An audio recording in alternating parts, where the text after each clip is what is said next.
How much does a man? How much does a man? How much does a man live after all? Does he live 1,000 years or only one? For a week or several centuries? How long is death supposed to be? What does it mean to say it's done? I went to town for answers to questions that were lost. I waited for the pastor underneath his wooden cross. I watched him as he made his way from the devil to his God. He had no time for questions. He was busy with his job. The doctor then received me in between his rounds. His hands were dripping blood. He was the busiest in town. He said the problem wasn't death. Life died by the ton, but the few of us surviving, showing signs of infection. While I was so startled, I ran to where they burned, beaches full of bodies to fit them into urns, and when I got the chance, I asked them everything they knew. They offered up to burn me. It was all that they could do. My dead neighbors then shouted in between their drinks, "Get yourself a good woman and just try not to think." I never saw such happy people calling out a toast just the same to health and death, then tearing off their clothes. I returned to my house older than when I left. Traveling around my town has left me short of breath. My feet are tired of walking and my hair is a shade of gray. I ask nobody questions, but I know less every day. Ends on a sad note. How much does a man? So this is properly labeled. This is after I was, so I live a little bit of life, go to school. I'm like, you know what? I'm gonna do the old college try and be a writer by the accredited method of creative writing, which I then settled on poetry. I had enough poems now. I was like, I like poetry. I'm gonna dig deeper into this, and I started reading, not just the surveys they give us in school where they give you like the short story and as a writer, which is a great book where I learned Ernest Hemingway and Kafka and some really great like foundational short stories. What we talk about when we talk about love, which was the basis for Birdman, or whatever that one. That was the play that they were staging in that one movie with Michael Keaton. Um, so yeah, and then I learned some really great poetry, some foundational poetry stuff in Zikanen. But I also learned my own culture, so I wanted to look up some Latin American poets. Pablo Neruda. Pablo Neruda is a really great place to start and end. And this is an interpretation of one of his poems. One of his poems. Excuse me. Just had breakfast. So, how much does a man? I'd have to look up his poem. I don't know. It'd take me a minute. This is a syntactic interpretation where each line is a representation of his line. I pretty sure I changed the rhyme scheme. Well, yeah, because his was in Spanish. And I didn't just copy like the translation of like his translator, so I took liberties with that. I think I created my own stanzas, but I try to capture like the basic imagery. And I do this later on too. I did that with the Tao. So when I wrote the Tao, I took a lot of liberties. I took a English translation, but then I transformed it to haikus. And so I have 81 haikus. But each section in the Tao, the 81 sections, are a lot longer than the haiku. And some of them are like 20, 40 or more lines. So to get them down to 17 syllables, which is like my loose interpretation of a haiku. There's other rules to haiku that I didn't follow, but I just kept the syllable count. But I guess so this poem shows how I was creating my own rules as an artist, as an anti-authoritarian. It's like I'll decide, like I've tried to always back out and look at the bigger picture. It's like, so that syntactic interpretation. It's like once you make your decision on the form of your art, then you just fill it in. But that decision is yours. And you don't want to be ignorant, you want to reinvent the wheel. So that's why you study the master. T.S. Eliot has a great quote. He was a teacher as well as a poet, and his students asked him, why do we have to study the masters? We know so much more than them. And he said, precisely, but they are that which we know. So you can't discredit those who laid the foundation before you. Even if you wonder about the ranking, I wonder about the importance we give to some of these authors, but that's just an honest discussion. How much do the politics of today have to play in our sense of identity and who we are culturally? And so that's just an obvious discussion that needs to be had every generation, because we can't establish the culture set in stone for the future. It's an organic thing. So future generations are going to reinterpret and redefine culture for themselves, just like the child has to redefine its identity. So this is me redefining or defining my artistic identity, taking some of the old and turning it into something new. And I like the job. This stands on its own because when you do like an interpretation, the new work should stand on its own. You shouldn't need the old work, I think, in order to appreciate the new work. Otherwise, then you're just doing a commentary on the old work. An example of that is the Departed. Departed was an interpretation of Infernal Affairs, which is a Hong Kong Chinese movie about the identity of the people in Hong Kong and how they feel like a part of China but not. And so it's like this really cool multi-layered meditation on identity wrapped up in just an action cop flick. But you wouldn't even know that if no one told you, because The Departed on its own is such an amazing movie. Just with Leonardo DiCaprio and what's his name, Matt Damon and all that. And so yeah, I mean, and that's where a lot of art is. 10 Things I Hate About You is The Taming of the Shrew, but you don't need to know that to appreciate that movie. Like Heath Ledger and so many other good performances in that epic 90s movie. So yeah, I think this one holds up. I like this poem on its own. How much does a man live after all? This is me wondering, because as I'm young and I'm living all over California and I'm trying to collect experiences as a writer and trying to figure out what my voice is and also what my place is in this world. And we see this war starting that we didn't really talk about that too much. But in 2003 we invaded. When I got in the military, I just got out in 2002. I took my BDUs to this corner in Redlands, California, Southern California, where I grew up. I wore BDUs, full camo gear, with my best friend from elementary school, the one who used to pick on me that we became best friends, was living with me at the time, and we protested. And we both had our reasons. I was like, they were the same reasons. We wanted to do something that we could reflect on and say, look, we called it, that this is bullshit, and this is not going to go well.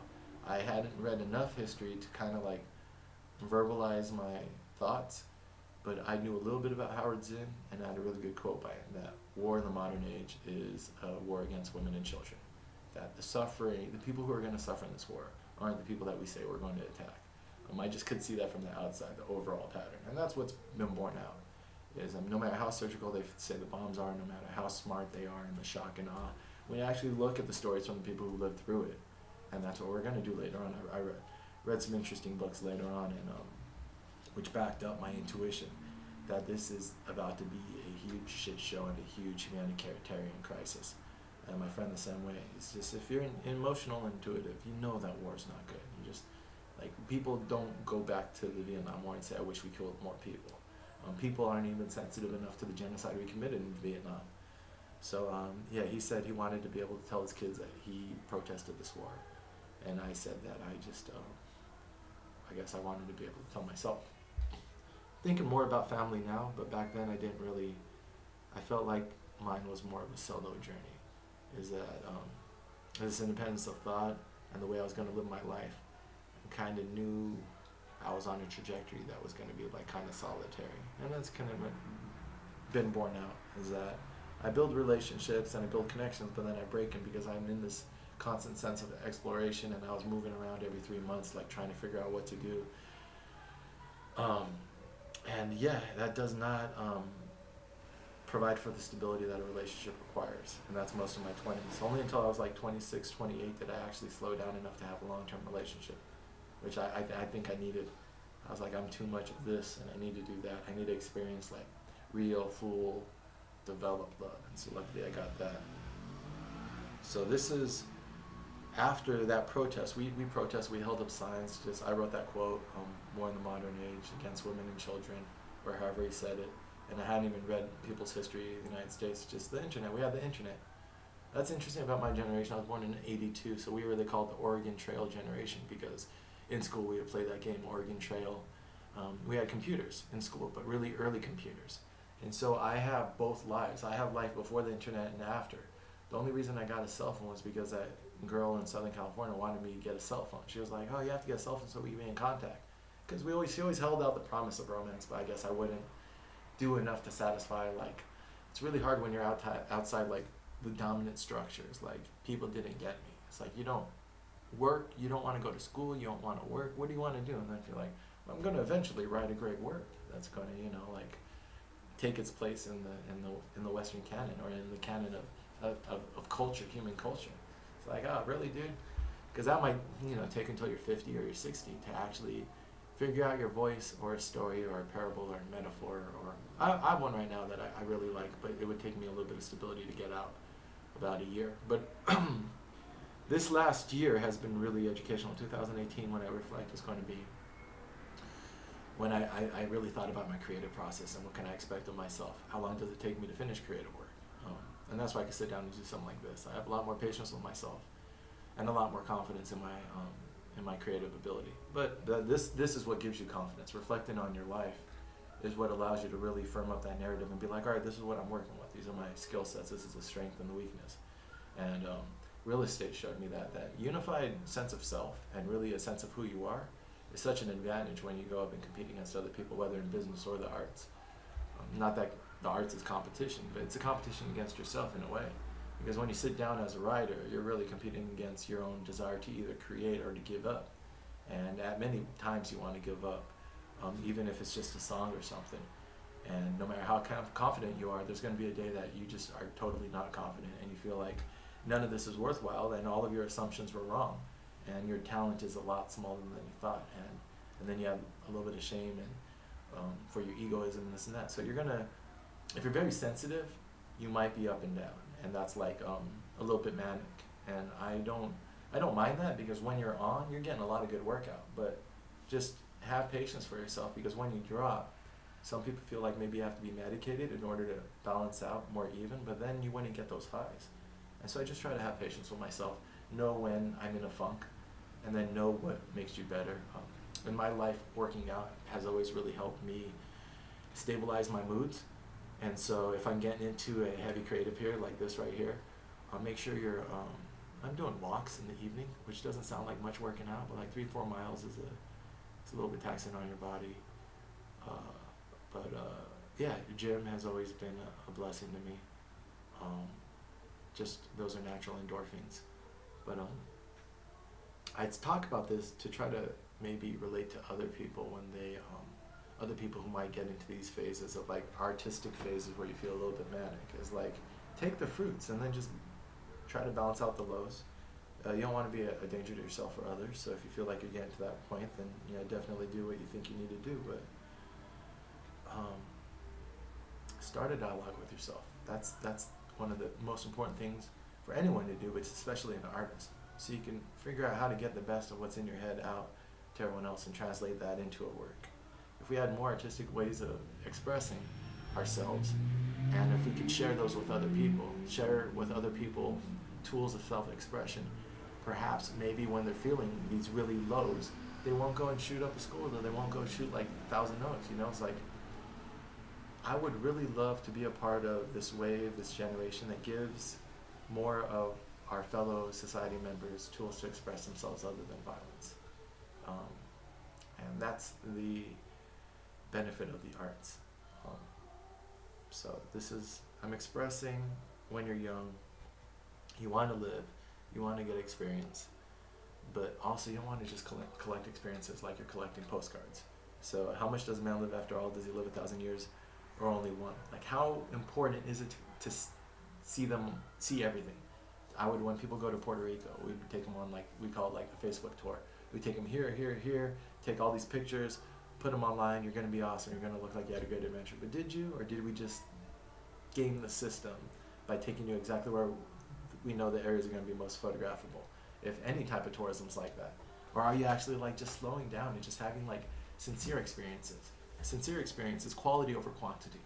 And I guess that's something that I've only come back to more and more as I live, is that I'd rather have one experience than 1,000 insincere ones, or just 1,000 just to have them. So how long is that supposed to be? What does it mean to say it's done? It's like the relativity of time. We are fuzzy. There we go. And then I just talk about Christianity, talk about science, talk about what is it? Yeah, let's talk about the aspects of society here. The first one is religion, of course. He was too busy with his religious dogma to be existential, like the artist is probing. Then you go to the doctor, and then the doctor science is just going to look at life in a mechanistic way. And so they're not giving you what this artist, the seeker in the narrative is craving. And then the beach is full of bodies. They offered up to burn me. That might be the rationalist, maybe, like the real politique, like just like, you know, shit happens. Like why even examine it? And then the dead neighbors obviously are the hedonists, the libertines. You might as well just like get a good woman and try not to think. If I had to think about any one of these, I probably identify with them the most. Is I definitely am the artist where I try to attach meaning to life, which is why I'm putting so much effort into this or any other artwork. Is I do feel like you can find meaning in life and you can find it through creating, but when in doubt, you also might as well have a good time, because like, you know, joy isn't a bad thing. And so getting a good woman, it's just that whole try not to think. I guess I wouldn't identify with it. I would say like a simple life with love and family is still a good life, and you don't have to overthink it, and you can just be a natural expression of a human with like all the things that entails. I have this poem that I wrote this year, which would probably fit into that last stanza right before, well, the second to last. So the second to last, this is an artist who existentially is wondering about the meaning of life, and at the very end, he's like, "Oh, nothing matters." Oh, and I never really identify with a cynical artist who's like, "Oh, I search for meaning, and then there is none, and then my existential dread is my meaning, my little." I think that's like a form of solipsism. So he says, but it's also cute because that's the conceit of this poem, is that time's passing, and when he comes back, he's older than when he left. He's short of breath. You again, these images of old age. He's feet are tired, hair is gray. Ask less questions, know less every day. But I don't think that's the case for the poem. I don't think he's making a case, because remember, I just interpreted it. So I try to stay true to what Neruda was actually saying. And Neruda was a romantic. Neruda ran for politics. Neruda wasn't a cynic, and he wasn't a defeatist. So he had values and ideals. And so I think he's being a little sarcastic here at the very end, or he's being ironic. He asks nobody questions, but he knows less every day.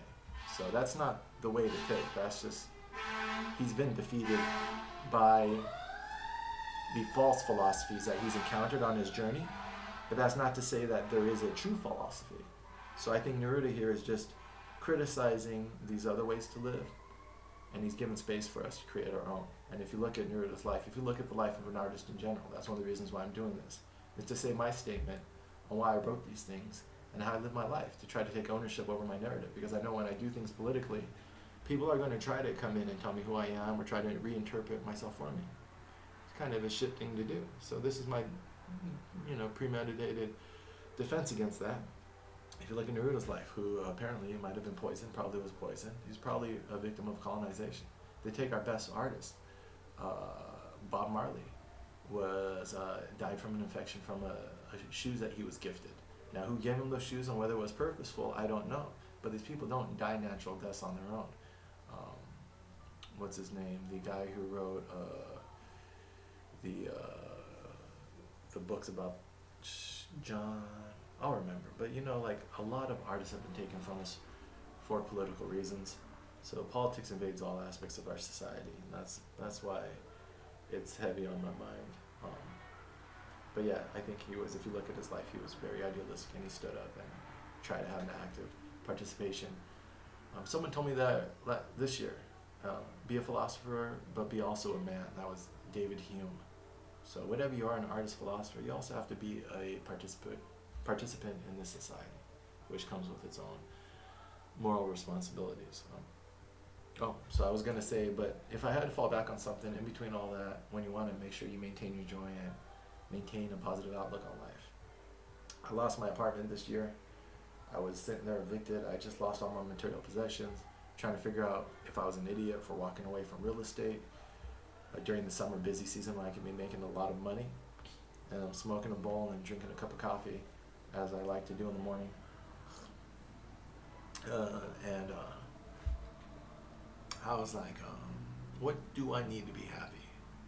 Because I'm obviously happy now. I've lost my material stuff, lost my girlfriend, or the girl I was dating. She wasn't having the poverty lifestyle.